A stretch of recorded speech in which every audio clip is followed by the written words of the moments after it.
বান্দি ঝাদা গোলাম মাবুদ রে, আমরা তো সব গোলামের গোষ্ঠী, আর তুমি তো মালিক।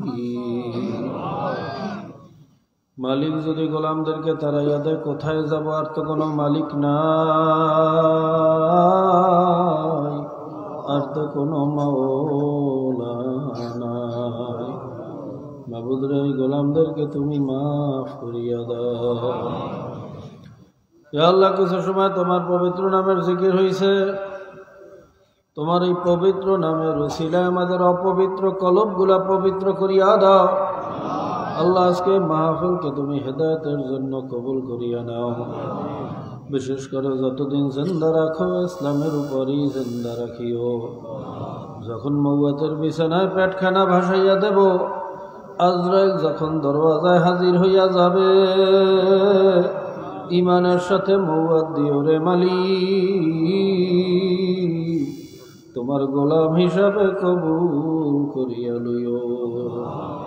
সাল্লাল্লাহু তাআলা আলা খায়রি খালকিহি মুহাম্মাদিন ওয়া আলিহি ওয়া আসহাবিহি ওয়া আজওয়াজিহি ওয়া আতবা'iহি আজমাইন, আরহামনা মা'হুম, ওয়া সালামুন আলাল মুরসালিন, আলহামদুলিল্লাহি রাব্বিল আলামিন।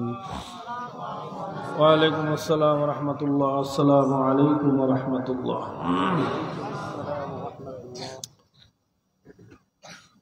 আলহামদুলিল্লাহ। সাউন্ড বক্স আর একটু পিছনে আগান, আর সাউন্ড আর একটু বাড়াই দেন। সাউন্ড বক্সের শুধু, বাহিরের আওয়াজ বেশি বাড়াইবেন না। আলহামদুলিল্লাহ নাহমাদুহু ওয়া নাস্তাঈনুহু ওয়া নাস্তাগফিরুহু ওয়া নাউযু বিল্লাহি মিন শুরুরি আনফুসিনা ওয়া মিন সাইয়্যাতি আমালিনা। من يهده الله فلا مضل له ومن يضلله فلا هادي له، ونشهد أن لا إله إلا الله وحده لا شريك له، ونشهد أن محمدًا عبده ورسوله. أما بعد، فأعوذ بالله من الشيطان الرجيم. بسم الله الرحمن الرحيم.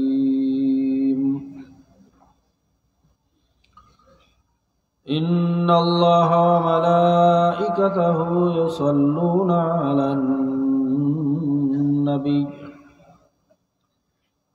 يا أيها الذين آمنوا صلوا عليه وسلموا تسليما.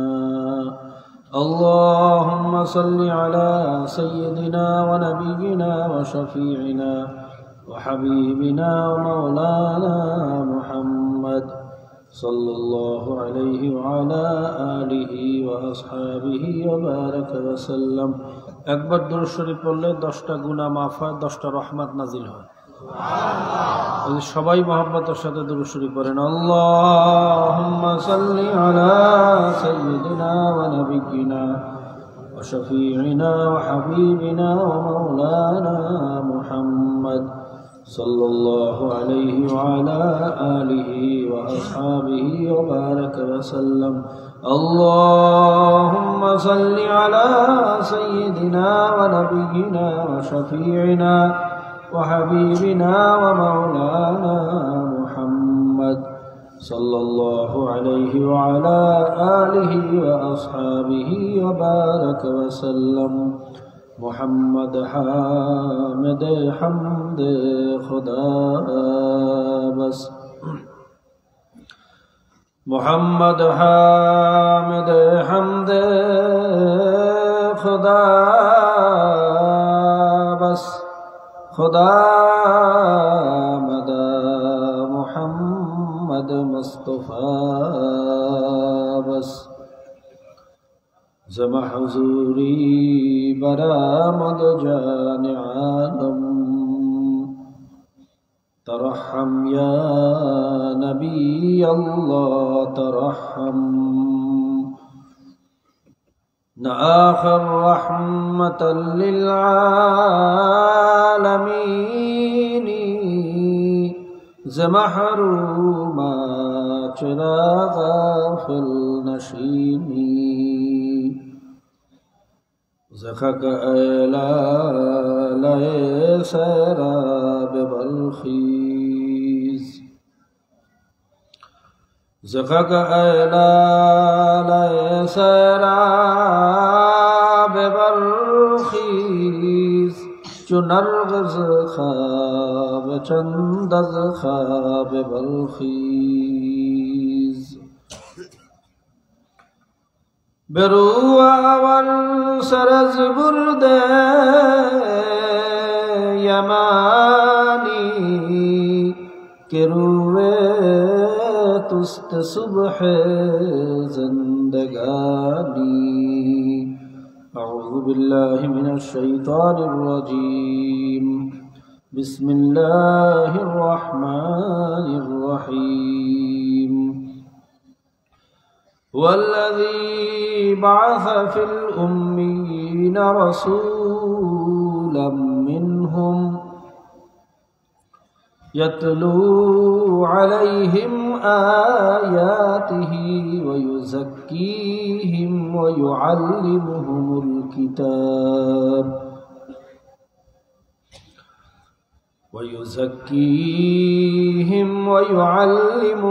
الكتاب والحكمة وإن كانوا من قبل لفي ضلال مبين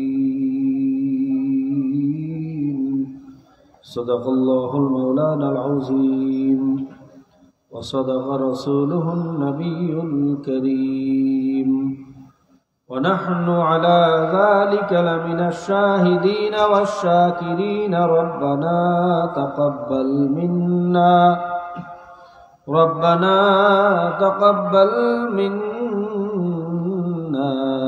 إنك أنت السميع العليم وتب علينا يا مولانا إنك أنت التواب الرحيم محترم معزز صدر اجلاس وجیب الاحترام حضرت علماء کرام জাকিরিন শাকিরিন বেগুনা তালেবে ইলম কোরআনের হাফেজ কৃষক শ্রমিক ভ্যানওয়ালা ঠেলাওয়ালা রিকশাওয়ালা জেলে কামার কুমার তাঁতি ঋষি মুসি মজদুর সহ সর্বস্তরের ভাইয়েরা পর্দার আড়ালে দূর দূরান্ত অবস্থানরত আল্লাহ পাকের বান্দিরা আমার মা ও বোনেরা জনাবে মুহাম্মদুর রাসূলুল্লাহ সাল্লাল্লাহু আলাইহি ওয়াসাল্লামের উম্মতগণ আল্লাহ জাল্লা শানুহু আম্মা নওয়ালুহুর দরবারে লাখো কোটি শুকরিয়া যে মহান আল্লাহ পাক রব্বুল আলামিন এই প্রচণ্ড ঠান্ডাকে উপেক্ষা করে ফিতনার জমানায় দুনিয়ার সমস্ত কাজকর্ম থেকে রেহাই দিয়ে একমাত্র রেজায়ে মাওলার উদ্দেশ্যে কোরআন এবং হাদিসের মজলিসে জিকিরের মজলিসে জাকিরিন শাকিরিনদের সাথে হক্কানি উলামায়ে কেরামদের সাথে বেগুনা তালেবে ইলমদের সাথে আসার মতো এবং বসার মতো তৌফিক দান করেছেন। এই জন্য সবাই শুকরিয়া তান একবার বলি আলহামদুলিল্লাহ। বাইরে মজলিসটা যদিও ছোট্ট, কিন্তু আল্লাহ পাক রব্বুল আলামিনের কাছে অনেক দামি। কথা ঠিক না? কেমন দামি? আল্লাহ রাসূল সাল্লাল্লাহু আলাইহি ওয়াসাল্লাম বলছেন, যেই মজলিসের ভিতরে আল্লাহ পাকের জিকির হয়, হাফাতুমুল মালাইকা, ওই মজলিসটাকে ফেরেশতারা ঘেরাও করিয়ে ফেলায়। অগাশিয়াতুমুর রাহমা ওয়া নাযালাত আলাইহিমুস সাকিনা, আল্লাহ পাক রব্বুল আলামিন সাকিনা বর্ষণ করতে থাকেন, রহমত বর্ষণ করতে থাকেন। অন্য রওয়ায়াতে আসছে একদল রহমতের ফেরেশতা শুধু দোয়া করতে থাকে, মাবুদ রে যখন নিয়েই আসছো খালি হাতে ফিরেইও না। এর মধ্যে যাকে তোমার পছন্দ হয়, যাকে তোমার ভালো লাগে তার উসিলায় সবাইকে মাফ করে দাও। কি মজলিসের দাম আছে না নাই? অন্য রওয়ায়াতের ভিতরে আসছে আল্লাহ রাসূল সাল্লাল্লাহু আলাইহি ওয়াসাল্লাম বলেন 40 জন মুমিনের মধ্যে একজন আল্লাহর ওলি থাকে। এখানে অনেক 40 মুমিন আছে, আশা করি অনেক আল্লাহর ওলিও এখানে আছে। আর আল্লাহর ওলিদের অবস্থা হলো তাদের চেহারার দিকে তাকাইলেই সগীরা গুনাহ জড়িয়ে যায়। কাজী ভাইরা বড় দামি একটা মজলিসে আমরা বসছি, যদি নিয়াতে খুলুসের সাথে আমরা বসতে পারি, খোদার কসম খাইয়া বললেও ভুল হবে না, একটা মানুষকে আল্লাহ পাক এখান থেকে খালি হাতে ফিরাইবেন। কাজী ভাইরা এরকম দামি একটা মজলিস, যেই মজলিসের জন্য ফেরেশতারা দোয়া করে, যেই মজলিসকে কেন্দ্র করি আল্লাহ পাক রব্বুল আলামিন ফেরেশতাদের সাথে মুযাকারা করেন, যেই মজলিসের উসিলা আল্লাহ পাক জীবনের সমস্ত গুনাহ থেকে মাফি দিয়া মাসুম হয়ে ঘরে ফেরার তৌফিক দিতে পারেন, এরকম মজলিস পাওয়ার পরে আমরা সবাই খুশি না বেজা? সবাই খুশি না? আলহামদুলিল্লাহ। যদি খুশি হইয়েই থাকি তাহলে আল্লাহ পাকের দরবারে একটু শুকরিয়া আদায় করা লাগে না? শুধু জবান দিয়া না, অন্তর থেকে। জবান থেকে কি বললাম এটা আল্লাহ নেন না, আল্লাহ দেখে দিলের ভিতরে কি আছে। কথা ঠিক না? যে অন্তর থেকে মহাব্বতের সাথে সবাই শুকরিয়া দেন, একবার বলি আলহামদুলিল্লাহ। ভাই বাহিরের আওয়াজ ভিতরে এসে গোলাইয়া যায়, কথা বোঝা যায় না। বাহিরের আওয়াজগুলো একটু কমাইয়া দেন, আর ভিতরের আওয়াজ থাকলে বাড়াইয়া দেন। তবে রাত্র অনেক হয়ে যাইতেছে, লম্বা আলোচনা করব না। তাছাড়া আপনারা জানেন আমি কোনো ওয়াইজিনও না, বক্তাও না। চরমন আল্লাহর কুতুবের সন্তান হিসেবে আল্লাহর কিছু পাগলেরা মহাব্বত করে দাওয়াত দিয়ে নিয়ে আসে, যেহেতু আসতেই হয় সেই হিসেবে ভাঙা চূড়া টুটা ফাটা যা পারি কিছু বলার চেষ্টা করি।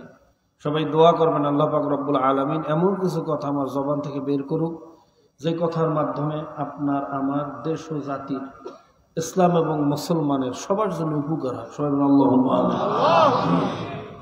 বেশি হয়ে গেছে, আর গুম গুম বাড়ছে, তো বাইরের আওয়াজ কমাই দেন। আমি পবিত্র কালামুল্লাহ থেকে এখানে আয়াত তেলাওয়াত করছি। আল্লাহ পাক রব্বুল আলামিন বলতেছেন, হুয়াল্লাযী বাআসা ফিল উম্মিয়্যিনা রাসূলাম মিনহুম ইয়াতলু আলাইহিম আয়াতিহি ওয়া ইউযাক্কিহিম ওয়া ইউআল্লিমুহুমুল কিতাবা ওয়াল হিকমা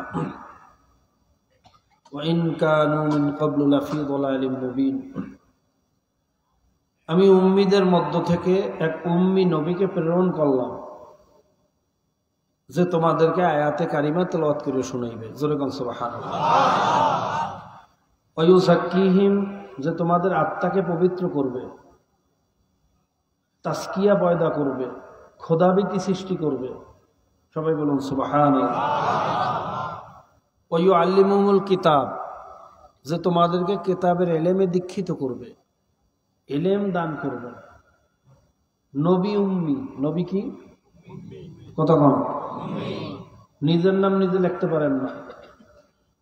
দুনিয়ার কোন স্কুল কলেজ মাদ্রাসায় কোন ওস্তাদের কাছে পড়ালেখা শেখেন নাই, সে তোমাদেরকে ইলম শিক্ষা দেবে। জোরে কোন সুবহানাল্লাহ। জায়গাটা ভিন্ন বহাজ, আমি সেদিকে যাব না।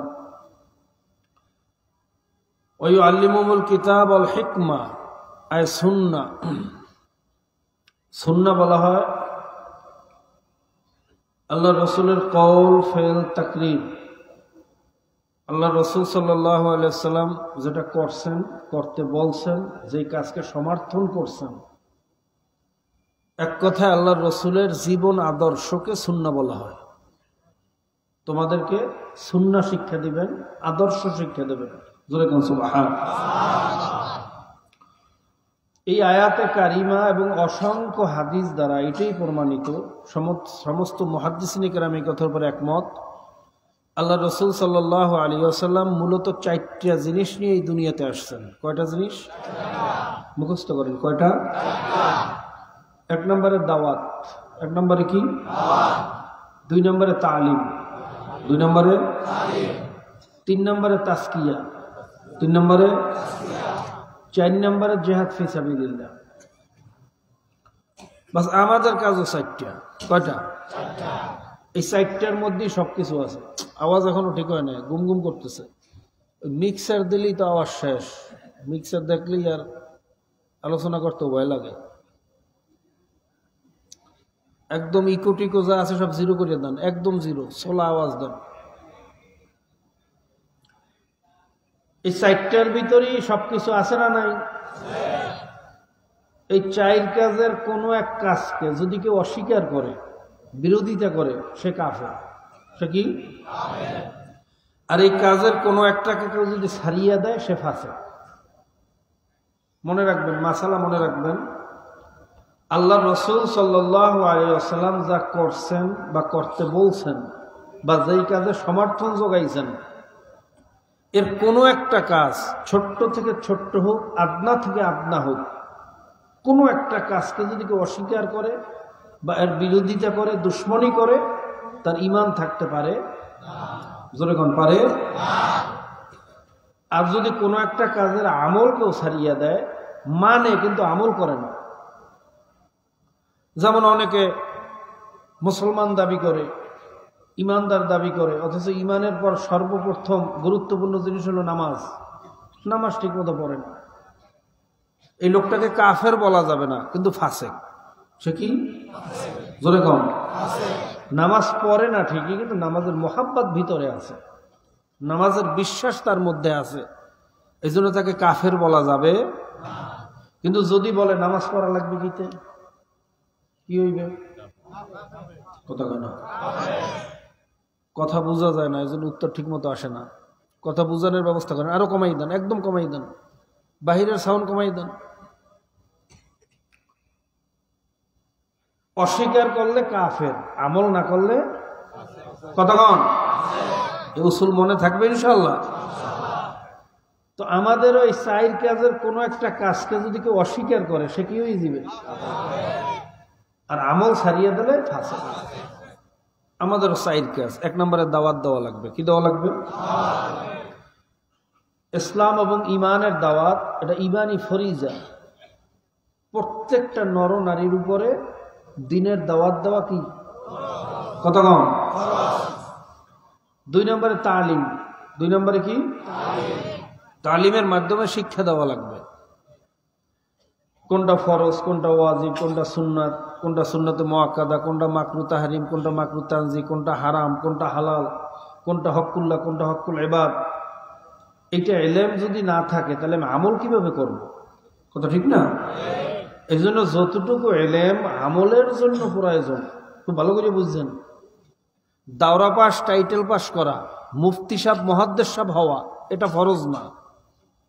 এটা কি না? কথা কন, এটা কি না? কিন্তু যতটুকু ইলম আমলের জন্য প্রয়োজন, অতটুকু ইলম অর্জন করা প্রত্যেকের উপরে ফরজ। কি কথা ঠিক না? কিন্তু আফসোস লাগে, আমাদের অনেক বড় দায়িত্বশীল সদস্য হয়েছে, সেক্রেটারি হিসেবে হয়েছে, বড় ভাইরা দায়িত্বশীল হয়েছে, ইমামতে কোবরার দায়িত্ব পালন করতেছে, অথচ এখন পর্যন্ত সূরা ফাতিহা ঠিক মতো পড়তে পারে না। সূরা কেরাত এখনো অশুদ্ধ। মনে রাখবেন, মসজিদে ইমামতি করা হলে ইমামতে সগরা, ছোট ইমামতি, আর সমাজের ইমামতি করা, এটা হলো ইমামতে কোবরা, বড় ইমামতি। আপনার তো ইমামতে সগরারই যোগ্যতা নেই, আপনি ইমামতে কোবরার দায়িত্ব নেন কিভাবে? আপনি তো টাউটারি করতেছেন। কি কথা ঠিক না? কাজে আজকে থেকে আমরা নিয়াত করতে পারি না যে যতটুকু ইলম আমলের জন্য প্রয়োজন, ইনশাআল্লাহ মওয়াতের আগ পর্যন্ত এই ইলম না শিখিয়ে ইনশাআল্লাহ কবরে যাব না। এই নিয়াত করতে পারি ইনশাআল্লাহ। একেবারে আল্লাহু আকবার, আলহামদুলিল্লাহ। সবাই হাত নামায়। আল্লাহ, সবাই প্রয়োজনীয় ইলম শেখার নিয়াত করছে, তুমি সবাই নিয়াতকে কবুল করিও। আমিন। বয়স্ক শিক্ষার মাধ্যমেও ইলমের ব্যবস্থা করা হয়েছে। বাংলাদেশ কোরআন শিক্ষা বোর্ডের আন্ডারে অনেক জায়গায় বয়স্ক ট্রেনিং হইতেছে, নৈশ ট্রেনিং হইতেছে। যদি কামেল মোমেন হইয়া কবরে যাইতে হয়, এতটুকু ইলম শেখাই লাগবে, আর বিকল্প নাই। কি আমরা রাজি আছি না সবাই ইনশাআল্লাহ? তাহলে 2 নম্বরে ইলম, 3 নম্বরে কি? অনেকে বলছে, অনেকে আউলিয়ে গেছে। এর মধ্যে বললে অবস্থা কি হইবে? এগুলো তো উসুলি জিনিস, মুখস্থ রাখতে হইবে, কথা ঠিক না? তাসকিয়া কি দরকার না? দরকার না? তাসকিয়া যদি না থাকে, ভাই শব্দ দূষণ বন্ধ হইতেছে না তো, কমাইয়ে দেন, আরো হরেন গুলা কমাইয়ে দেন। এই জায়গায় ভিতরে ছোট্ট হরেন দেওয়া উচিত ছিল, আটকা জায়গা না, ছোট্ট হরেন দিয়ে এরকম হুব্বুর করে দিলে আর শব্দ দূষণ হইতো না। বাহিরের আওয়াজ একদম কমাইয়ে দেন। তাসকিয়া হলো খোদা ভীতি। কি ভীতি? আত্মশুদ্ধি। ইন্না সলাতি ওয়া নুসুকি ওয়া মাহইয়ায়া ওয়া মামাতি লিল্লাহি রাব্বিল আলামিন। আমার নামাজ, আমার কোরবানি, আমার বাঁচিয়া থাকা, আমার মরিয়া যাওয়া, আমার কামাই, আমার খরচ, আমার লেবাস, আমার পোশাক, আমার সব কিছু একমাত্র কার জন্য? জোরে গম। মুমিনের কোনো কাজ আল্লাহ পাকের রাজি খুশির বাইরে হইতে পারবে না। এইভাবে অন্তরকে তৈরি করার নাম হলো তাসকিয়া। তাসকিয়া কাকে বলে? ছোট্ট একটা উদাহরণ দিলেই বুঝবেন। ওমর ফারুক রাদিয়াল্লাহু তাআলা আনহুর জামানায় তেনার অভ্যাস ছিল রাত্রবেলা একা একা বের হয়ে যাইতেন, ছদ্ম ভেষে, ফকিরের ভেষে। জনগণ কে কি অবস্থায় আছে, কার কি মনের ব্যথা, কার কি জ্বালা, এটা নিজের চোখে দেখার জন্য, নিজের কানে শোনার জন্য নিজেই বের হয়ে যাইতেন। সুবহানাল্লাহ কইবেন না? ওমর ফারুক রাদিয়াল্লাহু তাআলা কি শুধু বাংলাদেশের বাদশা ছিলেন? কথা কইও না। পাক ভারত উপমহাদেশের বাদশা। তার শাসন এরিয়া ছিল 2.25 কোটি বর্গ মাইল। বাংলাদেশের এরিয়া হইল 55 বা 56 হাজার বর্গ কিলোমিটার। আর ওমর ফারুক রাদিয়াল্লাহু তাআলা একা শাসন করতেন 2.25 কোটি বর্গ মাইল। আর বর্তমানে একদল বাইরে থেকে আমরা রাজনীতি পছন্দ করি না। তুমি কি পেটনীতি পছন্দ করো? হ্যাঁ, অনেকে আবার প্রতিষ্ঠানে লাগাইছে আমার প্রতিষ্ঠান রাজনীতি মুক্ত। আমি বলি তোমার প্রতিষ্ঠান রাজনীতি মুক্ত না, তোমার প্রতিষ্ঠান ইসলাম মুক্ত, মুসলমান মুক্ত। কারণ রাজনীতি মুক্ত হইলে ওটা পরিপূর্ণ মুসলমান হইতে পারে না। কথা কয় না? কি রাগ হইছেন? এটা কি আমার বানাইনা কথা? রাজনীতি কি? রাজার নীতি। কার নীতি? জোরে কম। এটা কোনো গুন্ডার নীতি না। এই নীতিটা কার নীতি? আল্লাহ রসুল সাল্লাল্লাহু আলাইহি ওয়াসাল্লাম রাজনীতি করেন নাই? তো তুমি পছন্দ করো না, কারণ কি? আল্লাহ রসুল শুধু রাজনীতি করছেন না রাষ্ট্র পরিচালনা করছেন? তিনি একা করছেন না সাহাবায়ে কেরামও করছেন? খায়রুন নাসে বাদাল আম্বিয়া আবু বকর সিদ্দিক রাদিয়াল্লাহু তাআলা আনহু, সুম্মা ওমর, সুম্মা উসমান, সুম্মা আলী, যেনাদের মর্তবা আম্বিয়া কেরামদের পরে সবচেয়ে বেশি। তেনারা প্রত্যেকে রাষ্ট্রপ্রধান ছিলেন না ছিলেন না? ভাইরা, রাজনীতি করা হইল ইমামতে কোবরা, আর মসজিদ ইমামতি করা হইল ইমামতে সগরা। কথা ঠিক না? তা আল্লাহর রসুল যেটা করলেন, সাহাবায়ে কেরাম যেটা করলেন, আর তুমি বলো আমি পছন্দ করি না, তাহলে তো তুমি আল্লাহর রসুলের কাজটারে পছন্দ করলা না। আল্লাহ রসুলের কোন কাজকে যদি কেউ পছন্দ না করে, তার ইমানের অবস্থাটা কি? কথা কয় না? ভাইরা, নামাজ রোজা করা কি ফরজ না সুন্নাত? জোরে কম, আরো জোরে কম। আল্লাহর জমিনে আল্লাহর দ্বীন বাস্তবায়নের চেষ্টা করা কি ফরজ না সুন্নাত? নামাজ ফরজ শুরু করছেন কবে থেকে? বালেগ হওয়ার আগে না পরে? 7 বছর থেকে ট্রেনিং শুরু হয়। কথা ঠিক না? বালেগ হওয়ার পরে নামাজ না পড়লে তার বিরুদ্ধে শাস্তির বিধান আছে। তা নামাজ ফরজ শুরু করলেন বালেগ হওয়ার পর, 10 বছর 12 বছর থেকে নামাজ পড়া শুরু করলেন। আল্লাহর জমিনে আল্লাহর দ্বীন বাস্তবায়ন করা যদি ফরজ হয়, এটা শুরু করবেন 40 বছর পর? এটা ট্রেনিং 40 বছর পর দিলে হবে না? বালেগ হওয়ার সাথে সাথে শুরু করতে হবে? তো ওইটা বোঝেন, এটা বোঝেন না। আবার একদল বর্তমানে বাইরেছে, বলে চরমনাই এলারা কাফের হয়ে গেছে। নাউজুবিল্লাহ কয় না? কেন কাফের হইছে, গোমরা হইছে? এরা রাজনীতি করে, ভোট করে, রাজনীতি এটা হলো গণতন্ত্র, ভোট করা এটা হলো গণতন্ত্র। গণতন্ত্র হলো আব্রাহাম লিঙ্কনের আদর্শ, আর গণতন্ত্র তো কুফুরি আদর্শ। কথা ঠিক না? ভাইরা, গণতন্ত্র আর রাজনীতি আর ভোট এটা কি এক জিনিস? গণতন্ত্র, সমাজতন্ত্র, ধর্মনিরপেক্ষতাবাদ, সেকুলারিজম বা ডেমোক্রেসি এগুলো হলো একটা আদর্শের নাম। আর ইসলামী আদর্শ বা মদিনার সনদ এইটা হইল আল্লাহ এবং আল্লাহর রসুলের আদর্শের নাম। কথা ঠিক না? গণতন্ত্রের আদর্শের প্রবক্তা হলো আব্রাহাম লিঙ্কন, কি? আর ইসলামী আদর্শের প্রবক্তা হইল জনাবে মুহাম্মদুর রাসূলুল্লাহ সাল্লাল্লাহু আলাইহি ওয়াসাল্লাম। তাহলে গণতন্ত্র আর ইসলামী আদর্শটা কোনোদিন এক হইতে পারে না। জোরে কোন পারে না? যারা বলে ভোট দেওয়া কুফুরি, এটা গণতান্ত্রিক সিস্টেম, আমি তাদেরকে বলবো তাহলে ইসলামী সিস্টেম কি আপনি একটা আবিষ্কার করে দেখান। আর কোন সিস্টেমে ইসলাম বাস্তবায়ন হবে? বলতে পারেন গণতন্ত্র, ভোট এটা তো কাফেররা আবিষ্কার করছে। ভাইরা, কাফেররা আবিষ্কার করছে, এইটাই কি হারাম হওয়ার জন্য দলিল? কথা কেন? তো পেলেন তো কাফেররা আবিষ্কার করছেন, ওটা সরাও তো হারাম। কতক্ষণ? এই মাইকে তো কাফেররা আবিষ্কার করছে, এটাই কথা বলাও তো হারাম। আবিষ্কার কে করছে এটা দেখার বিষয় না, দেখার বিষয় আমার কাজটা কি করতেছে, উদ্দেশ্যটা কি হয়েছে। যেমন আল্লাহ রসুল সাল্লাল্লাহু আলাইহি ওয়াসাল্লাম ভাইরা কাফেরদের মোকাবেলা করছেন, ঘোড়ার পিঠে চড়ছেন। আবু জাহেল ঘোড়ার পিঠে চড়ছে। কথা ঠিক না? আল্লাহর রসুল, আবু জাহেল বর্ম গায়ে দিয়েছে, আল্লাহর রসুলও বর্ম গায়ে দিয়েছেন, দেখছেন না? আবু জাহেল শিরস্থান মাথায় দিয়েছে, আল্লাহর রসুলও। কথা কেন? আচ্ছা, এই যে পদ্ধতিটা এটা কি আল্লাহর রসুল আবিষ্কার করছেন, না আল্লাহর রসুল দুনিয়াতে আসার আগে থেকে এটা চলে আসতেছে? কথা কেন? তা আল্লাহর রসুল যে আবু জাহেল যেই সাজে সজ্জিত হয়েছে, আল্লাহর রসুল ওই সাজে সজ্জিত হইলেন। একটা হয়েছে জেহাদ, আর একটা হয়েছে ফাসাদ। কারণ কি?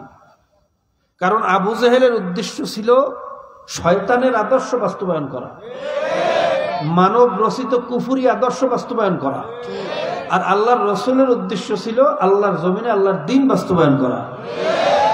যদিও দেখতে এক, উদ্দেশ্য ভিন্ন হওয়ার কারণে একটা হচ্ছে জেহাদ আর একটা হচ্ছে ফাসাদ। কি কথা ঠিক না? ঠিক তদ্রুপ গণতন্ত্র আল্লাহরাও পোস্টার লাগায়, আমরাও কি লাগাই? কথা কইয়েন। তারাও স্লোগান দেয়, আমরাও কি দেই? তারাও মিছিল করে, আমরাও কি করি? তারাও ভোটের বাক্স দেয়, আমরাও কিসের বাক্স দেই? দেখতে কি?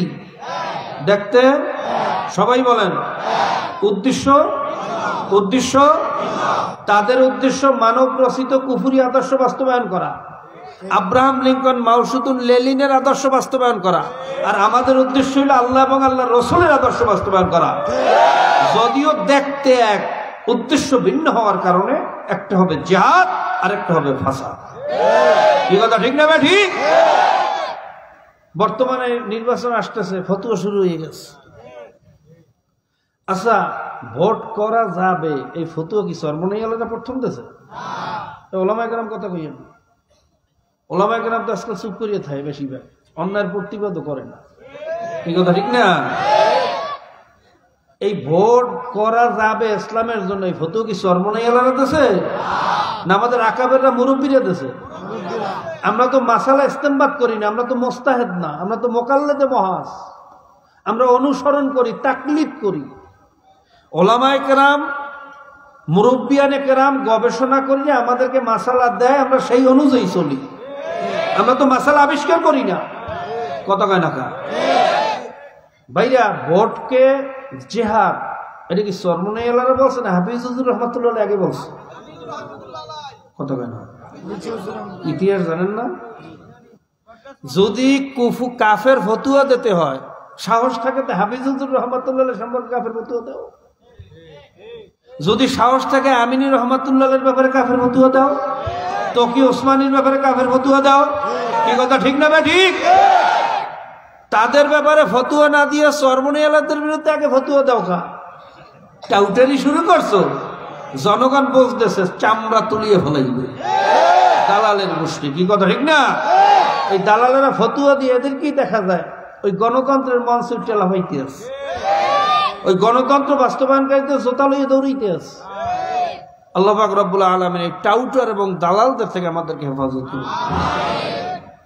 তোমরা যে কথা বলতেছিলাম তাকওয়া কারে কয়? ওমর ফারুক রাদিয়াল্লাহু তাআলা আনহু রাত্রবেলা বের হইছেন, খবর নিতেছেন জনগণ কি অবস্থায় আছে। হঠাৎ শুনে ঘরের ভিতরে মা আর মেয়ে কথা বলতেছে।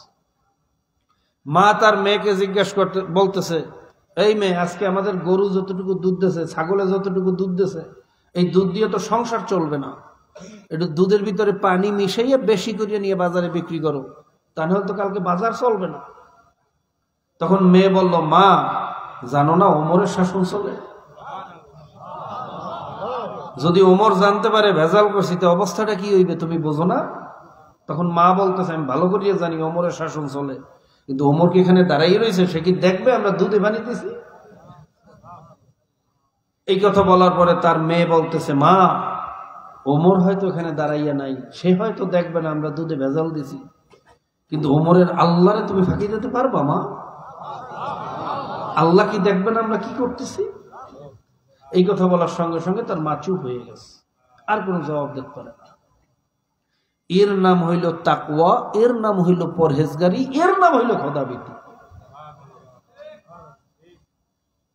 ওমরের ভয়ে না কোন ভাইরা 2 নম্বরে কাজ করবে না, কার ভয়ে?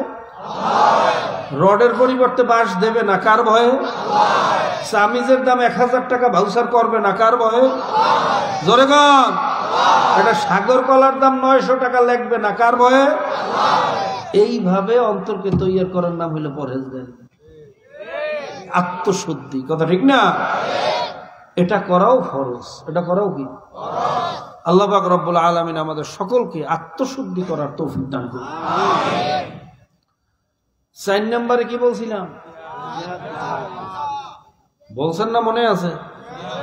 এই জায়গায় এলে তো অনেকে ভুলিয়া যায়। এটা হলো একটু তিতা সুন্নাত। কথা ঠিক না? বর্তমানে তো সবাই মিডা সুন্নাতের পাগল।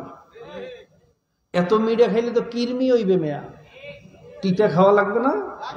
কতক্ষণ খালি বর্তমানে শুনবেন ফজিলতের ওয়াজ, এই আমল করো ওই সোয়াব, ওই আমল করো ওই সোয়াব, পাহাড় পরিমাণ সোয়াব, আসমান জমিন বরাবর সোয়াব। এত সোয়াব রাখবেন কই? ইমানের দিক তলা ফুটো হইয়ে রয়েছে মেয়া। 92% 95% মুসলমানের দেশে জেনার আইন, মদের আইন, সুদের আইন, শিক্ষার ভিতরে দারুইনের থিওরি ঢুকাইছে, মুসলমানের সন্তানদেরকে নাস্তিক বানানোর ষড়যন্ত্র করতেছে। এর বিরুদ্ধে আপনার কোনো চেষ্টা নাই, কোনো ফেকের নাই। কি কথা ঠিক না? ঠিক। খালি মিডিয়া সুন্নাতের আমল করে। ভাইরা জিহাদ এটা করা লাগবে না? লাগবে না? জোরে কম। কেমনে করবেন? আগে বলেন, জিহাদ কি ফরজ না সুন্নাত না মুস্তাহাব? ফরজে আইন না কিফায়া? তো ফরজে আইন কারে কয়? আমার ফরজ আমারই আদায় করতে হইবে, না আরেকজনে করলে হইবে? বর্তমানে একদল বাইরে কয় জিহাদ ফরজে কিফায়া। জিজ্ঞেস করে, হুজুর আমি এত বড় মাওলানা সাহেব, মুফতি সাহেব, তো অন্যায়ের বিরুদ্ধে কোনো কথা কন না কা? কুফরি আইনের বিরুদ্ধে, কুফরি আদর্শের বিরুদ্ধে কোনো কথা বলেন না, চেষ্টা করেন না, ঘটনা কি? কয় এখন তো পরিবেশ হয় না, আর এটা হলো ফরজে কিফায়া, কেউ কেউ করে এতেই হয়ে যাইবে। নাউজুবিল্লাহ। ভাইরা আমাদের শায়েখ বলতেন জিহাদ ফরজে আইন। জিহাদ কি? জোরে কোন? চিন্তায় পড়িয়ে গেলাম, ঘটনা কি? কেউ বলে ফরজে কিফায়া, কেউ বলে ফরজে আইন। আসলে বাস্তব কোনটা? গবেষণা করে দেখলাম যে আসলে আমাদের শায়েখ যেটা বলছেন ওইটাই ঠিক। কিভাবে ঠিক হইল? জিহাদ ফরজে আইন হয় কখন, ফরজে কিফায়া হয় কখন? সংক্ষিপ্ত আলোচনা। যখন জিহাদ দেফাই হবে। কি হবে? একদমই না, দেফাই, নফিরে আম হবে।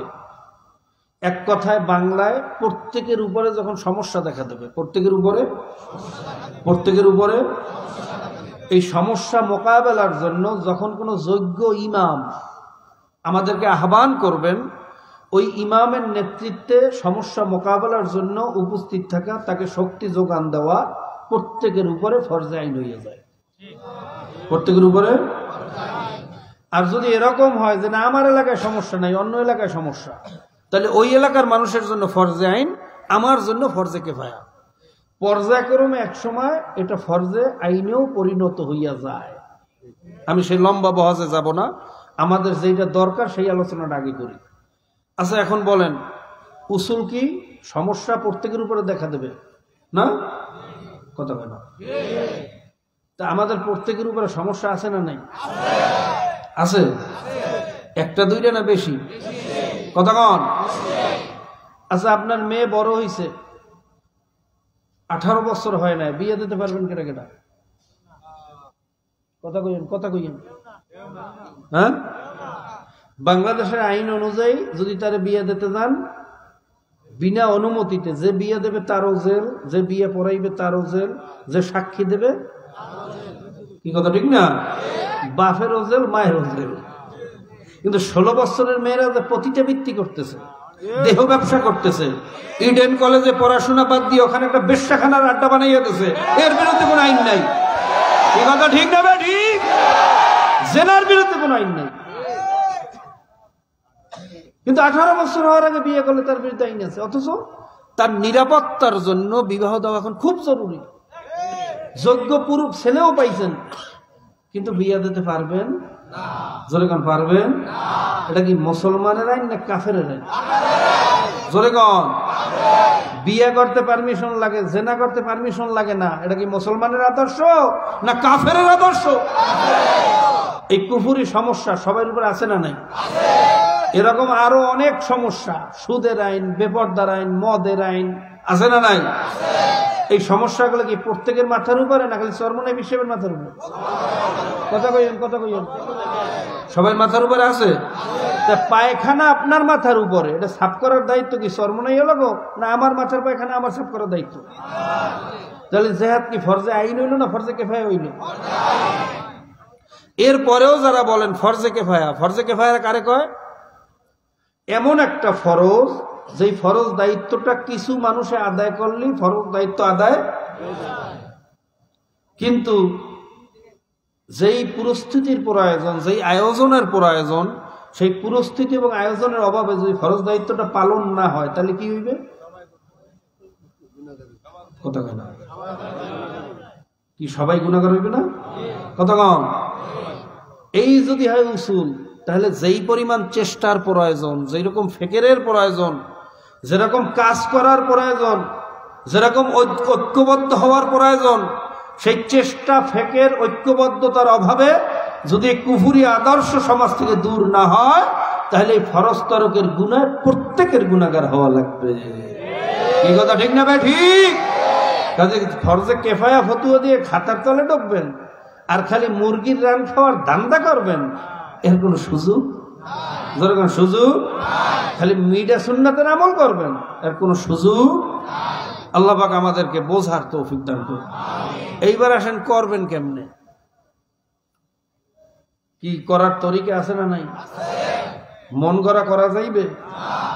যাই মসজিদের মধ্যে বোমা ফেলাইবেন, এটা কি জিহাদ না ফাসাদ?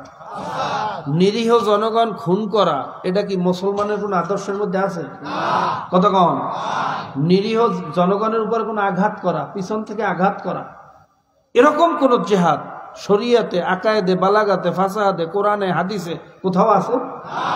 বর্তমানে যারা ওই আইএস নামক সন্ত্রাসী বাহিনী বোমা ফাটাইয়ে মানুষ মারতেছে আর বলতেছে আমরা জিহাদ করতেছি, এটা কি মুসলমানের কাজ না ইহুদি খ্রিস্টানদের কাজ? তার প্রমাণ টাইমস পত্রিকার মধ্যে আসছে। হিলারি ক্লিনটন এবং ট্রাম্প যখন নির্বাচনে দাঁড়াইছিল, ট্রাম্প তখন চ্যালেঞ্জ দিছিল যে যেই হিলারি ক্লিনটনের হাতে আইএস সৃষ্টি হয়েছে, সেই হিলারি ক্লিনটনকে আমেরিকার জনগণ ভোট দিতে পারে? জনগণ পারে? এই বক্তব্য আসার পরে হিলারি ক্লিনটন এর বিরুদ্ধে কোনো অবস্থান নিতে পারছিল? এর জবাব দিতে পারছিল? তাহলে এতে প্রমাণিত হয় না যে আইএস সৃষ্টি করছে আমেরিকা? কতক্ষণ না কা? আচ্ছা, যত বোমাবাজি হয়, বোমাবাজি যত হইতেছে পাকিস্তানে, বাংলাদেশে, ভারতে কিছু আছে, ভাইরা এই বোমাবাজি গুলো হয় কি মন্দিরে গির্জায় না মসজিদে? কথা কয় না, জোরে কন, আরো জোরে কন। এই মসজিদে বোমাবাজি করিয়া মারা যায় বেশি কি মুসলমান না বিধর্মীরা? যেই জেহাদে মুসলমান মারা যায় এটা কেমন জেহাদ? কথা কয় না, হ্যাঁ? এটা কি মুসলমানের কাজ না ইহুদি খ্রিস্টানদের কাজ? জোরে কন। কারণ ওরা জানে দুনিয়ার সব সম্পদ মুসলমানের হাতে, তেল মুসলমানের হাতে, গ্যাস মুসলমানের হাতে, স্বর্ণ মুসলমানের হাতে, রবার মুসলমানের হাতে, সুয়েজ খাল মুসলমানের হাতে। মুসলমানরা যদি ঐক্যবদ্ধ হইয়া যায় ওদের সমস্ত দৌরত্ব বন্ধ হয়ে যাবে। কি কথা ঠিক না? ঠিক। এটা আমেরিকা ভালো করিয়া জানে। এই জন্য মুসলমানদের ভিতরে একটার পর একটা দল, একটার পর একটা সংগঠন, একটার পর একটা ফেরকা, এই শিয়া সুন্নি, এই বাইরে কাদিয়ানি, এই আহলে হাদিস, বিভিন্ন ফেরকায় বিভক্ত করিয়া আমাদেরকে বিচ্ছিন্ন করিয়া রাখছে। কি কথা ঠিক না? মুসলমানের পোশাক পরাইয়া বোমাবাজি করিয়া মুসলমানদেরকে সন্ত্রাসী সিল লাগাইয়া সারা দুনিয়ার মধ্যে মুসলমানদেরকে বিতর্কিত করিয়া রাখছে আমেরিকা। কি কথা ঠিক না? ঠিক। আল্লাহ পাক আমাদেরকে ষড়যন্ত্র বোঝার তৌফিক দান করুন। জিহাদ শত্রু যখন যেই পদ্ধতিতে আসবে মোকাবেলা ওই পদ্ধতিতেই করতে হবে। কথা ঠিক না? শত্রু আসছে আদর্শ বাস্তবায়নের জন্য ভোটের বাক্স নিয়া, আপনি এখন যদি দাও লইয়া নামেন এটা মোকাবেলা হইবে না ফাসাদ হইবে? কথা কয় না, জোরে কন। আপনি যদি ঘোড়া নিয়ে নামেন, আল্লাহ রাসূল তো ঘোড়া লই নামছিল, এখন ঘোড়া দিয়ে করবেন কি? কথা কয় না। এখন ঘোড়া দিয়ে কোনো মোকাবেলা হবে? জোরে কন, জোরে কন। ভোটের বাক্সের মোকাবেলা চলতেছে, অস্ত্রের মোকাবেলাও চলে না। আমাদেরকে দমন করার জন্য কেউ অস্ত্র নিয়ে আসে না। যদি কোনো সময় মুসলমানদেরকে ধ্বংস করার জন্য প্রকাশ্যে অস্ত্র নিয়ে ওরা আসে, আমরাও তখন অস্ত্র নিয়ে নামবো ইনশাআল্লাহ। কি কথা ঠিক না? ঠিক। এখন অস্ত্র নিয়ে আসে না, এখন আসে ভোটের বাক্স নিয়ে। মোকাবেলাও করতে হবে ভোটের বাক্স দিয়া। কি কথা ঠিক না? ঠিক। আপনি যারা জেহাদ জেহাদ বলিয়া অন্য কিছু বুঝাইতে চান, বাংলাদেশে ফেতনা সৃষ্টি করতে চান, কি কথা ঠিক না? কি করবেন? তা আপনি ফতুয়া না দিয়ে নিজে নামেন না কেন? এই চালাকের গোষ্ঠী গেলে ফতুয়া দেয় কিন্তু নিজে নামে না। কি কথা ঠিক না? ঠিক। এরা হলো চিহ্নিত ফাক্তান। এই ফাক্তানদের ষড়যন্ত্র থেকে জাতিকে হেফাজত করতে হবে। আল্লাহ পাক রব্বুল আলামিন আমাদেরকে বোঝার তৌফিক দান করুন। কাজী ভাইরা, যারা এখনো ফতুয়া দেন সিয়াসত মে হালাকাত হয়, হুকুমত সে কামিয়াবি নেহি আয়েগা, জিহাদ ফাসাদ হয়, আমি ওই সমস্ত বন্ধুদেরকে বলবো, বাবা নিজের ইমান খুয়াইছেন, আরেকজনের ইমান খুয়ানোর ষড়যন্ত্র বাদ দেন, বন্ধ করেন। কি কথা ঠিক না? এই কথা বললে আমার ইমান থাকতে পারে না। আমি চ্যালেঞ্জ দিয়ে কসম খাইয়ে বলতে পারি, যদি বলে হুকুমতের দ্বারা কামিয়াবি হবে না, জিহাদ এটা ফাসাদ, আপনি আলেম হইতে পারেন, পীর হইতে পারেন, মুফতি হইতে পারেন, মুহাদ্দিস হইতে পারেন, এখন পর্যন্ত মুসলমান হইতে পারেন না। কি কথা ঠিক না? ঠিক। তো আলেম সুদি, জাহেদ সুদি, পীর সুদি, মুফতি সুদি, মাওলানা সুদি, জুমলা সুদি, লেকিন মুসলমান সুদি। ভাইরা, আলেম হওয়া সহজ, পীর হওয়া সহজ, মুফতি হওয়া সহজ, মুহাদ্দিস হওয়া সহজ, মুসলমান হওয়া কিন্তু বড় কঠিন। খুব ভালো করে বুঝতে হবে। আর আল্লাহ পাক রব্বুল আলামিন পরিষ্কার ভাবে বলছেন, ওয়ালা তামুতুন্না ইল্লা ওয়া আনতুম মুসলিমুন, খবরদার তোমরা মুসলমান না হইয়া কেউ কবরে আসিও না। আল্লাহ পাক কিন্তু কোথাও এ কথা বলেন না, খবরদার পীর না হইয়া আসিও না, মুফতি না হইয়া আসিও না, মুহাদ্দিস না হইয়া কবরে আসিও না। এই শর্ত কিন্তু আল্লাহ কোথাও লাগান নাই। আল্লাহ পাক কিন্তু বলছেন, খবরদার মুসলমান না হইয়া কেউ কবরে আসিও না। কাজী ভাইরা, কি মুসলমান হইলাম, কি ইমানদার হইলাম, কি নিয়ে কবরে রওনা করলাম, হিসাব নিকাশ মিলাইয়া তারপর মাওলার কবরে যাইয়া শুইও। কারণ এই কবরে কিন্তু কোনো মুফতিগিরি, মুহাদ্দিসগিরি চলবে না, পীরগিরি, মুরিদগিরি কিন্তু এই কবরে চলবে না। কবরে শুধু দেখবে ঈমান আর আমল ঠিক আছে কিনা। কথা ঠিক না বেঠি? জোরে কোন ঠিক না বেঠি? ভাইরা আমার এই কথাগুলো অনেকের কাছে ভালো লাগে না, আমি ভালো করিয়া জানি। অনেকের কাছে বিষাক্ত লাগছে, কষ্ট লাগছে, কলিজায় জ্বালা শুরু হয়েছে। বর্তমান জমানায় কোন ওয়াজ করলে সবাই খুশি তাও আমি জানি। একটু কেসা কাহিনী, গল্প গুজব, শের আশার কইয়া, সুরটুর দিয়া, গজল টজল শুনাইয়া দিলে বর্তমানে সবাই খুশি, আমি খুব ভালো করিয়া জানি। যেই মসজিদের বাইরা সভাপতি সাহেব সুদ খায়, ঘুষ খায়, ওই মসজিদে সুদ ঘুষের ওয়াজ না করলে যে আরামে থাকা যায় ভালো করিয়া জানি। কথা ঠিক না বেঠি? যেই মসজিদের সেক্রেটারি সাহেবের মাইয়া বড় বেহায়া বেপর্দা চলে, ওই মসজিদে পর্দার ওয়াজ করলে চাকরি থাকে না তাও জানি। কথা ঠিক না বেঠি? ধরে গান ঠিক না বেঠি? কিন্তু সাকিতু আনিল হককে শয়তানুল আখরাস, হক কথা জানার পরে যারা চুপ থাকে ওরা গঙ্গা শয়তান তাও জানি। এই জন্য বাবা আপনার আমার উপরে রাগ হইতে পারেন, কষ্ট পাইতে পারেন, চুপ করিয়া থাকা যাবে না। গঙ্গা শয়তান হইয়া মাওলার কবরে যাওয়া যাইবে না। আর কিয়ামতের ময়দানে যারা চুপ করিয়া থাকবে, হককে গোপন করিয়া রাখবে, জাহান্নামের কেসে দিয়া তাদের জিহ্বাগুলোরে কাটবে। আল্লাহ তুমি আমাদেরকে মাফ করিয়া দাও। কাজী বাবা কার মনে যদি কষ্ট পাইয়া থাকেন, খোদার কসম খাইয়া বলছি, কাউকে কষ্ট দেওয়ার উদ্দেশ্যে কথা বলি নাই। আমি যেটাকে হক মনে করছি, হক হক ভাইয়া বোঝানোর জন্য বলছি। তারপরেও যদি আমার কথাগুলা বানান্যা ঘাড় তারা ইসলামের বিরুদ্ধে, শরীয়তের বিরুদ্ধে হইয়া থাকে, এই মাহফিলের পরে সবাই মিললে আমাকে জুতা মারিয়েন, থুতু মারিয়েন, আমার কোনো দাবি নাই। আর যদি এই কথাগুলো একমাত্র দ্বীনের মহাব্বতে, ইসলামের মহাব্বতে, আল্লাহ আল্লাহ রাসূলের মহাব্বতে বলিয়া থাকি, বাবা পায়ে হাত দিয়েও বলিয়া গেলাম, তুমিও কবরে যাবা, আমিও কবরে যাব। কিন্তু এই ঈমান আমল মাওলার দরবারে কোনো কাজে লাগবে কিনা? এই মুনাফিক মার্কা মুসলমান মাওলা আল্লাহ, এই মুনাফিকই নিয়ে কবরে গেলে মাওলা মাফ করবে কিনা? হিসাব নিকাশ মিলাইয়া তারপর মাওলার কবরে যাইও। তবে ভাইরা, ভুল করছি, অন্যায় করছি, বুঝি নাই না বুঝিয়া করছি, এখন কি করতে হইবে? তওবা করতে হবে। কথা ঠিক না বেঠিক? জোরে গান ঠিক না বেঠিক? যদি তওবার মতো তওবা করতে পারি, আমার মাওলায় ওয়াদা করছে, তোরা যদি পাহাড় পরিমাণ গুনাহ করিয়া থাকো, আর যদি আমি মাওলার দরবারে মাপ চাওয়ার মতো চাইতে পারো, লা তাকনাতু মির রাহমাতিল্লাহ, ইন্নাল্লাহা ইয়াগফিরুয যুনুবা জামিআ, ইন্নাহু হুয়াল গফুরুর রহিম। হে বান্দা বান্দিরা, তোরা আমার রহমত থেকে নৈরাশ হইস না। আমি মাওলা বড় দয়ার মাওলা, আমি মাওলা বড় মায়ার মাওলা। যদি আমার কাছে মাপ চাওয়ার মতো চাইতে পারো, আমি তোদের জীবনের সমস্ত গুনাহ মাফ করিয়া দেব।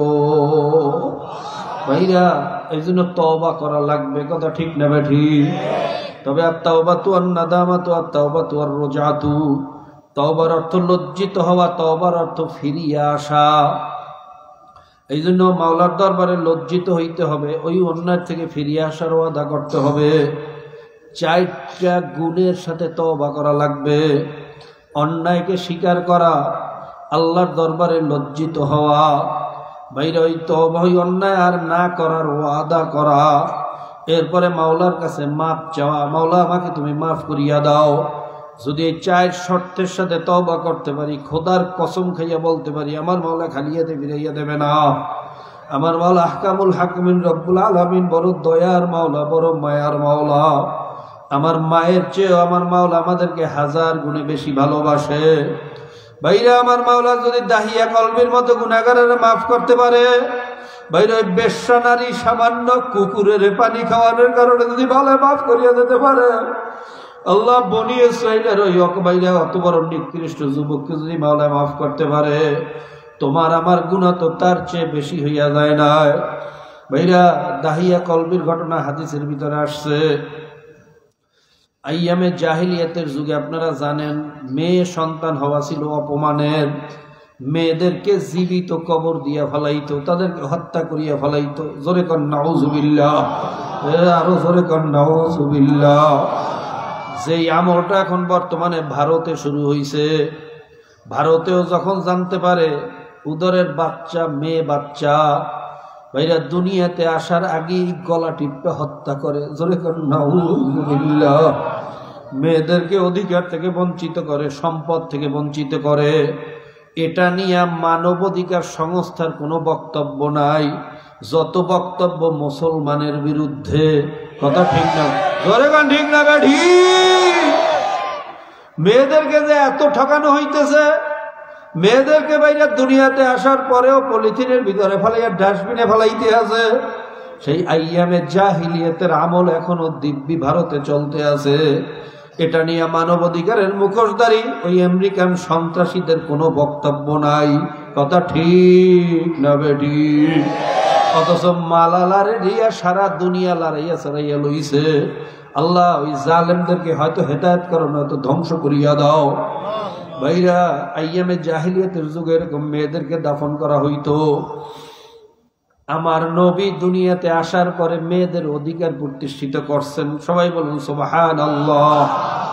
আমার নবী যখন এসে দেখলেন, আহারে এটা তো কোনো আল্লাহ মানুষের সমাজ না, এটা জালেমের সমাজ। আমার নবী এসে ঘোষণা দিলেন, যার একটা সন্তান হবে মেয়ে, তার এক পাও জান্নাতে চলিয়া গেল। যার দুইটা সন্তান মেয়ে, তার দোনোটা পাও জান্নাতে চলিয়া গেছে। যদি ঈমান ঠিক থাকে, জান্নাত তার উপরে ওয়াজিব। জোরে কোন সুবহানাল্লাহ। আমার নবী ঘোষণা দিলেন, সন্তানের বেহেশত মায়ের পায়ের নিচে। জোরে কোন সুবহানাল্লাহ।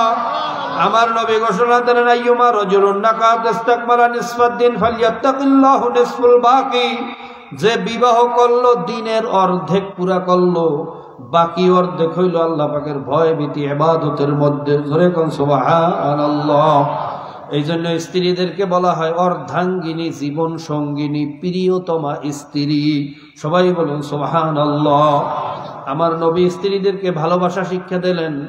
তোমার স্ত্রী যেই জায়গায় গ্লাসের ভিতরে মুখ লাগাইয়া পানি খাইবে, ওই জায়গায় যদি তুমিও মুখ লাগাইয়া পানি খাও, এটা আমি নবীর সুন্নাত। সবাই বলুন সুবহানাল্লাহ। আমার মা বলেন, আমার নবীর ছিল তোমাদের কোনো মর্যাদা ছিল না। তোমাদেরকে বাজারের পণ্যের মতো আইয়ামে জাহিলিয়াতের যুগে ব্যবহার করা হইতো। তোমাদের মর্যাদা দেশে আমার নবী তোমাদের মুক্তি ভাইরা, তোমাদের অধিকার প্রতিষ্ঠিত করছে আমার নবী। কথা ঠিক না বেঠি? জোরে গান ঠিক না বেঠি? আর এই কপাল পরা মা বোনরা আমার নবীরে চেনে না। ওরা ওই পাশ্চাত্যদের স্লোগান শিখে এখন রাস্তায় নামছে, সমান অধিকারের স্লোগান দেয়, নারী স্বাধীনতার স্লোগান দেয়। জোরে গান নাউযুবিল্লাহ। ভাইরা, শিয়ালে চায় মুরগির স্বাধীনতা, লুচ্চালম পড়েরা চায় নারীর স্বাধীনতা। জোরে গান ঠিক না বেঠি? কোন শিয়াল চায় না মুরগি কোন মালিকের নিয়ন্ত্রণে হেফাজতে থাকুক। ও যেখানে সেখানে জঙ্গলে, এখানে রাস্তাঘাটে যদি ঘোরাফেরা করে, তাহলে শিকার করতে শিয়ালের বড় সুবিধা। এই লোকে কোনো লুচ্চা লম্পটও চায় না নারীরা কোনো হেফাজতে নিয়ন্ত্রণে থাকুক, তাহলে ওদেরও শিকার করতে বড় বাইরে অসুবিধা হবে। এই জন্য শিয়ালে চায় মুরগির স্বাধীনতা, লুচ্চার লম্পটের গোষ্ঠী চায় নারীর স্বাধীনতা। জোরে গান ঠিক না বেঠি? জোরে গান ঠিক না বেঠি? যারা বলে নারী এবং পুরুষের সমান অধিকার, আমি বলবো যেই স্লোগান দেয় ওটাও বুদ্ধি প্রতিবন্ধী, যেই স্লোগান বিশ্বাস করে সেটাও বুদ্ধি প্রতিবন্ধী। নারী আর পুরুষের কোনোদিন সমান অধিকার হইতে পারে না। বলা যাইতে পারে যথাযোগ্য অধিকার। নারীর অধিকার নারীর কাছে, পুরুষের অধিকার পুরুষের কাছে, চন্দ্রের অধিকার চন্দ্রের কাছে, সূর্যের অধিকার সূর্যের কাছে, দিনের অধিকার দিনের কাছে, রাত্রের অধিকার রাত্রের কাছে। দিন ছাড়া যেরকম রাত্রের মূল্য নাই, রাত্র ছাড়া সেরকম দিনের মূল্য নাই। নারী ছাড়া যেরকম পুরুষের মূল্য নাই, পুরুষ ছাড়া সেরকম নারীর কোনো মূল্য নাই। কথা ঠিক না বেঠিক? বলে না ঠিক না বেঠিক? সমান অধিকার কোনোদিন হইতে পারে না। যদি বলো সমান অধিকার, তাহলে পুরুষও রিক্সা চালায়, তোমারও রিক্সা চালাইতে হবে। পুরুষও ঠেলা গাড়ি ঠেলে, তোমারও ঠেলা গাড়ি ঠেলতে হবে। পুরুষও চৈত্র মাসে দুপার বেলা বাইরে বিলের ভিতরে কোলার ভিতরে ধান বপন করে, চামড়াটা রৌদ্রে পুড়িয়া তামা হইয়া যায়, তোমার ওই রকম রৌদ্রের মধ্যে ধান বপন করতে হবে। পুরুষে 2.5 মণ বস্তা মাথায় নিয়ে হাঁটে, তোমারও 2.5 মণ বস্তা মাথায় নিতে হবে। পুরুষও বাইরে পাথর ভাঙ্গিয়া গুঁড়া করিয়া ফেলায়, তোমারও পাথর ভাঙ্গিয়া গুঁড়া করতে হবে। যদি এই পুরুষের দায়িত্ব তোমার উপরে চাপাইয়া দেয়, এটা তোমাকে অধিকার দেওয়া হবে না, বরং তোমার উপরে জুলুম করা হবে। কথা ঠিক না বেঠিক? জোরে গান ঠিক না বেঠিক? এটা কোনোদিন নারীদের অধিকার না, ইজ্জত না, এটা তাদের উপরে জুলুম।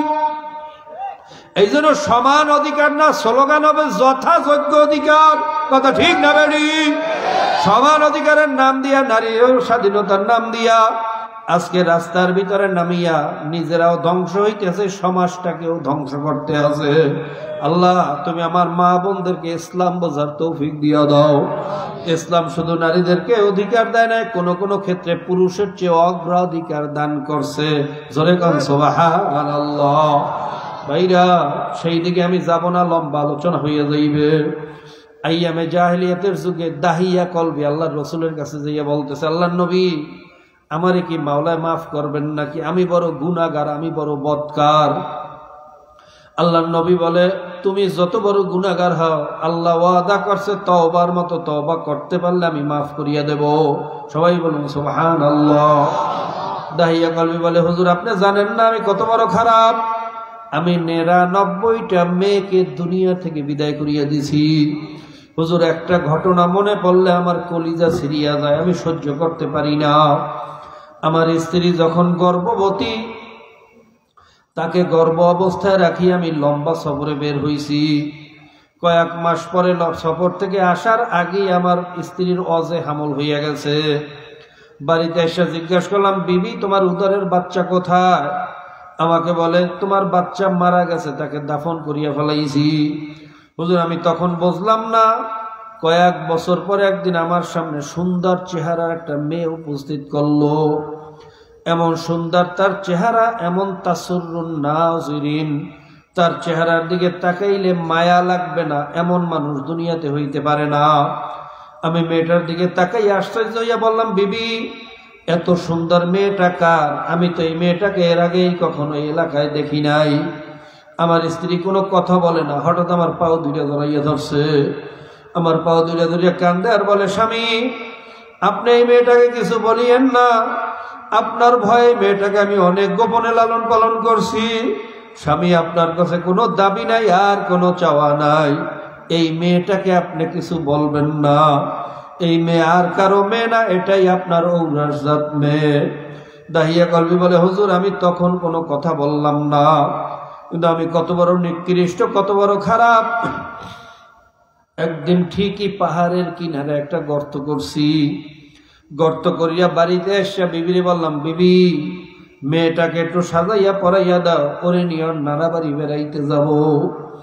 আমার বিবি এতই সহজ সরল, কিছুই বুঝলো না, মেয়েটাকে সাজাইয়া পরাইয়া দিল। আমি নানা বাড়ির কথা বলিয়া আস্তে আস্তে যখন আমি ওকে পাহাড়ের দিকে নিয়ে রওনা করলাম, হুজুর আমার মেয়ে তো একটু বড় হয়েছে, সেটা নানা বাড়ির রাস্তা চেনে। আমাকে বলে, আব্বা আমাকে কোথায় নিয়ে যাইতেছেন? এটা তো আমার নানা বাড়ির রাস্তা না। আমি তখন মেয়েটাকে একটা জোরে দাবার দিলাম, এ মেয়ে তুই কয়টা রাস্তা চেনো? অনেক রাস্তা দিয়ে তোর নানা বাড়ি যাওয়া যায়, বেশি কথা না বলিয়া আমার সাথে চলতে থাক। হুজুর আমার ধাবার খাওয়ার পরে মেয়েটা ভয়ে চুপ হইয়া গেছে, আর কোনো কথা বলে না। আমি যখন আস্তে আস্তে পাহাড়ের কিনারায় গর্তের কাছে যাইয়া পৌঁছলাম, হুজুর আমার মেয়ে এতই বুদ্ধিমতী, এতই বিচক্ষণ, ওই গর্ত দেখার সঙ্গে সঙ্গে ঘটনা বুঝিয়া ফেলাইছে। একবার আমার দিকে তাকায়, একবার গর্তের দিকে তাকায়, একবার আমার দিকে তাকায়, একবার গর্তের দিকে তাকায়। হঠাৎ আমার পাও দুটো ধরাইয়া ধরছে। হুজুর এমন কান্না শুরু করছে, আব্বা আপনি আমাকে মারিয়েন না আব্বা, আমি কোনোদিন আপনাকে বাবা বলিয়া পরিচয় দেব না, আমি এই এলাকা ছাড়িয়া অন্য এলাকায় চলিয়া যাব, কোনো দিন আপনার চোখের সামনে আসব না। আব্বা আপনার পায়ে ধরি আমার জীবনটারে শেষ করিয়া দিয়েন না। হুজুর এমন কান্না শুরু করছে, মনে হইল আর কান্নায় আসমানের ফেরেশতারাও কাঁদছে, পাহাড়ের পাথরগুলাও কান্দে, কিন্তু আমার দেলটা এতই পাথরিয়া শক্ত দেল, আমার দেলটা এক ফোঁটাও নরম হইল না। আমি ওই অবস্থায় মেয়েটারে জোর করিয়া টানতে টানতে গর্তের ভিতরে দুপ করিয়া ধাক্কা মারিয়া ভালাইয়া চিরজীবনের তরে পাথর চাপা দিয়া বাড়িতে ফিরিয়া আসলাম। হুজুর, আমার স্ত্রী জিজ্ঞাসা করে, স্বামী আমার মেয়ে কোথায়? আমি যখন কোনো উত্তর দিতে পারি না, হুজুর আমার স্ত্রী এমন ভাবে কান্না শুরু করছে, ওই বুক ফাটা চিৎকার যখন আমার কানের ভিতরে ভাসে, আমার কলিজাটা ছিঁড়িয়া যায়। হুজুর, আমার মেয়ের চেহারা যখন আমার চোখের ভিতরে ভাসে, আমি সহ্য করতে পারি না। হুজুর, এগুনাও কি আল্লাহ মাফ করবে? হুজুর, এগুনাও কি আমার মাওলা মাফ করবে নাকি? ভাই, এই ঘটনা শোনার পরে আল্লাহ রসুল চোখের পানি রাখতে পারলেন না। আল্লাহ রসুল ভাইরা এই কথা শুনিয়া কাঁদছেন। এই ঘটনা শোনার পরে চোখের পানি ফালানো সুন্নাত। আমার নবী কান্দেন আর বলেন, এ দাহিয়া কলবি, এটাও কি কোনো মানুষের দ্বারা করা সম্ভব? এও কি কোনো মানুষই করতে পারে রে কপাল পোড়া? তুই জানিয়া রাখ, আমার মাওলা এত দয়ার, এত মায়া। যদি তওবার মতো তওবা করতে পারো, আমার মাওলা বুঝিয়ে গুনাহ মাফ না করিয়া পারবে না। কাজীবের আমার মাওলার দয়ার কথা কি বলবো, আমার বুঝাইয়া বলার যোগ্যতা নাই। যখন বান্দাবান্দি মাওলার দরবারে মাথাটা নত করিয়া কান্নাকাটি শুরু করিয়া দেয়, মান জানি মান তাকাররাবা ইলাইয়া তালাক্তাইতুহু মিন বাইদ।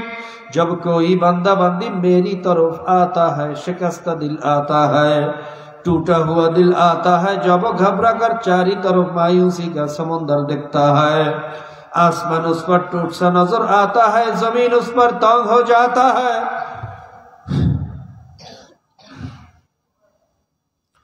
चारी तरफ के दरवाजे जब उस पर बंद हो जाता है, मेरी दरवाजा को भी बंद नहीं होता। সবাই যখন দরজা বন্ধ করে, আমার দরজা তখনও খোলা। আমি দরজা বন্ধ করতে জানি না। আমার মাওলা বড় দয়ার মাওলা। কাজী ভাইরা, মাওলার দরবার একটু দিল খুললে কান্দো, চোখের পানি ফেলাইয়া নিজের গুনার কথা মনে করি, একটু ভালো করিয়া মাপ চাওয়ার তওবা করো। যদি তওবার মতো তওবা করতে পারি, খোদার কসম খাইয়াও বলতে পারি, আমার মাওলা খালিয়াতে ফিরাইতে জানে না। কাজে একটু মাওলার দরবারে তওবা করো, আমার জন্য দোয়া করো, আমিও দোয়া করি, আমার মাওলা যেন তার গোলাম হইয়া কবরে যাওয়ার তৌফিক দেয়। আল্লাহুম্মা আমিন। মাবুদ রে, একটু ময়দানের দিকে চাইয়া দেখো। আল্লাহ, তোমার বান্দারা সমস্ত কাজ কর্ম ফালাইয়া এই ঠান্ডা জমিনের উপরে কেন বসিয়া রইছে একটু দেখো। এই জায়গায় তো খাওয়ার জন্য আসে না, টাকার জন্য আসে না। আল্লাহ, একমাত্র তোমার মহাব্বত ছাড়া আর কোনো কারণ নাই। একটা মানুষকেও খালিয়াতে ফিরাইয়া দিও না, একটা মানুষকেও তুমি মাহরুম করিও না। ভাইরা, দুই ফোঁটা চোখের পানি ফালাইয়া নিজের গুনার কথা মনে করিয়া একটু মালিকের দরবারে ভালো করিয়া কান্দেন আর মাপ চান। যদি কান্না না আসে, কান্নার জন্য চেষ্টা করেন, ভান ধরেন। কারণ হাদিসের ভিতরে আসছি, বুকু ইবুকু ওয়া ইল্লাম তাবকু ফাতাবাকু। তোমরা কান্দো কান্দো, যদি কান্না না আসে কান্নার ভান ধরো। মুখটারে ভাঙ্গা চুরিয়া মাথাটারে নত করিয়া একটু কান্নার জন্য চেষ্টা করো, বাহানা করো।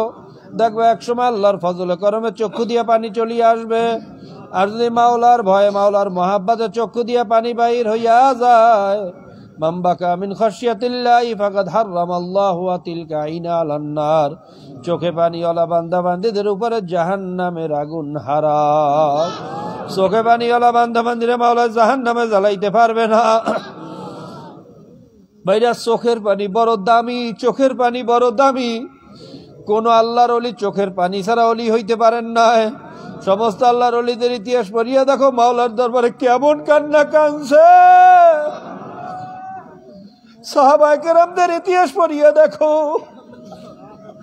আর বর্তমানে অনেক আমরা আলেম হইছি, পীর হইছি, চোখে পানি আসে না।